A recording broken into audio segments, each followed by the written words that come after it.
तो welcome to subramani.com। आज मैं आपसे चक्रवृद्धि ब्याज, ये जो होती है, जो हमने सुना हुआ है स्कूल में, जो हम 7वीं में पढ़ें और 8वीं में भूलें, उसके बारे में बात करना चाहता हूँ। आपने टाइटल शीर्षक तो देखा ही होगा कि आपके घर में 1000 करोड़ आपके बच्चे के लिए बन सकता है। ये कैसे बनेगा, यही हम अब देखने वाले हैं।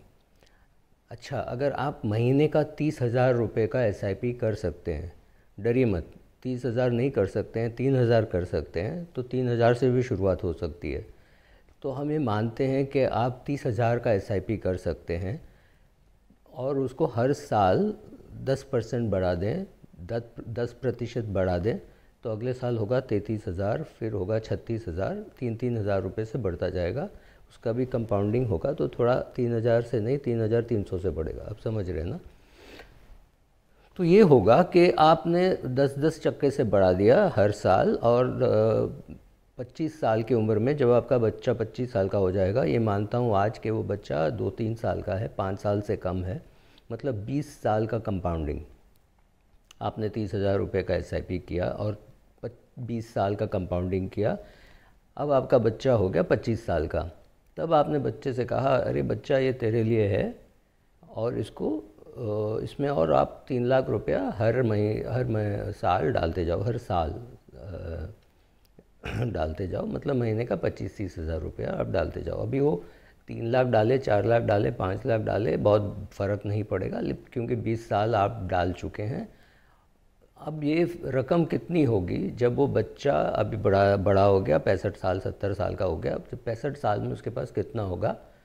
अगर 12% ब्याज मिलता है, कंपाउंड इंटरेस्ट, चक्रवृद्धि ब्याज जो हम कहते हैं, वो मिलता है, तो ये करीबन 1,000 करोड़ के पास हो जाएगा।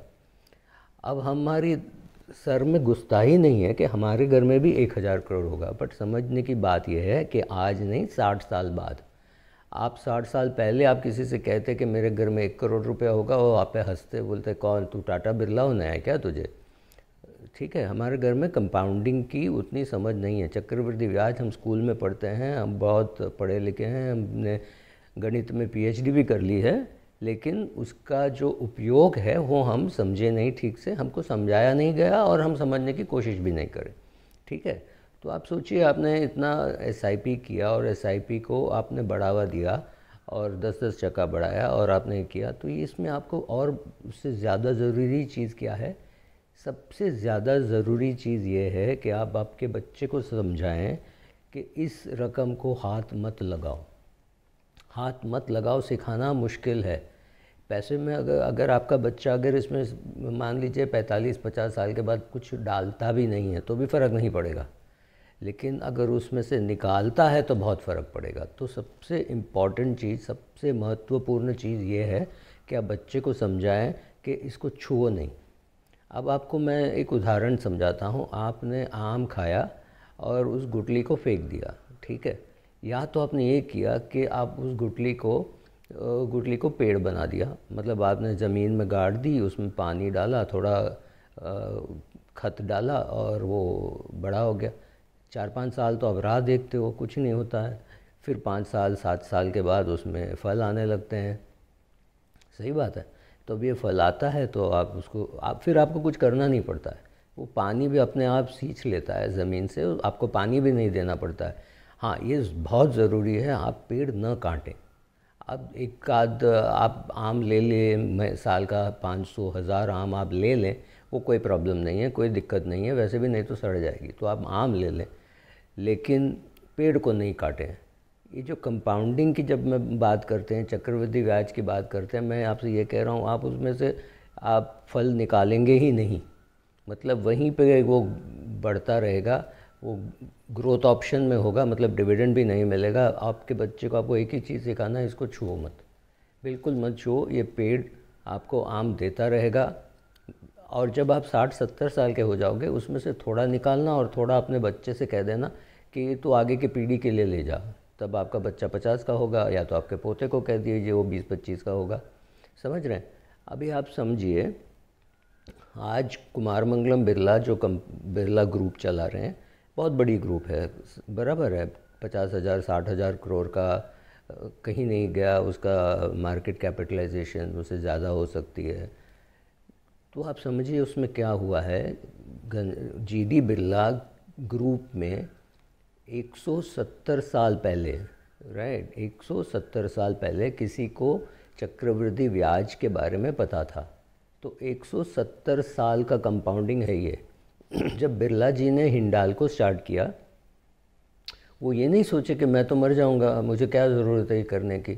उन्होंने शुरुआत की, फिर उनके बेटे ने संभाला, फिर उनके पोते ने संभाला, जो आदित्य बिरला हैं उन्होंने संभाला, फिर उनके बाद कुमार मंगलम बिरला संभाल रहे हैं, और उनके बाद उनका बेटा संभालेगा, या शायद उनका पोता संभालेगा। और ये फ़र्क नहीं पड़ता है उनका बेटा है बेटी है संभालता है नहीं संभालता है, क्योंकि ये कंपनी है हिंडाल्को इंडस्ट्रीज़, राइट। वो कंपनी तो परमानेंट है। तो जब आप बिज़नेस करते हो, आप आईएफए की बिज़नेस भी करते हो, तो आपको ये सोचना है मेरा जो बिज़नेस है वो परमानेंट है, मैं टेम्पररी हूँ। तो ये समझ के जब आप करोगे तो आपको पता है कि मुझे कंपनी को प्राइवेट लिमिटेड करना है या जो भी करना है, एलएलपी करना है, ताकि कंपनी परमानेंट रहे, मैं टेम्पररी हूँ। तो ये जो चक्रवृद्धि ब्याज है वो आपके एयूएम में भी लागू होगा, आपके ट्रेल में भी लागू होगा, और आपकी बिज़नेस परमानेंट रहेगी। ये मत सोचिए मैं 60 साल का हो गया अब क्या करना है, मैं 70 साल का हो गया, फ़र्क नहीं पड़ता है, आप चले जाओगे कंपनी रहेगी। हिंडाल्को है, जीडी बिरला साहब चले गए, आदित्य बिरला साहब चले गए, कुमार मंगलम बिरला साहब भी एक दिन चले जाएंगे 20 30 40 50 साल के बाद, फिर भी कंपनी अमर रहेगी। That is important. चक्रवृद्धि ब्याज में आपको ये समझना है, ये पैसा जो मैं जोड़ रहा हूँ वो मेरे लिए नहीं है, मेरे पीढ़ियों के लिए है। हाँ, थोड़ा बहुत निकाल लेंगे, उससे फ़र्क नहीं पड़ता, लेकिन पेड़ नहीं काटना है। ऐसे में आपके घर में भी 1,000 करोड़ हो सकता है। आपको ये 3 चीज़ ध्यान में रखना है। आपके घर में अगर कोई बच्चा 5 साल से कम उम्र का है, उसके नाम पे आप 30,000 रुपये का एसआईपी कीजिए। 30,000 रुपये का एसआईपी कीजिए 25 साल के लिए, मतलब 20 साल का कंपाउंडिंग। जब वो बच्चा 25 साल का हो जाएगा, बच्चे को दे दीजिए, बोला अभी तू कमा रहा है, इसमें सालाना जमा कर ले पैसा। अच्छा, आपके पास 30,000 डालने की शक्ति नहीं है, क्षमता नहीं है हर महीना, कोई बात नहीं, आप 3,000 से शुरुआत कीजिए, बाद में आप बढ़ा सकते हैं। या तो आपके घर में 100 करोड़ होगा, वो भी कोई बुरी बात तो नहीं है। कम से कम चक्रवृद्धि ब्याज समझ रहे हो, इसकी कोई प्रमाण होगी आपके घर में कि चलो आपने भी बिरला जी जैसा काम किया।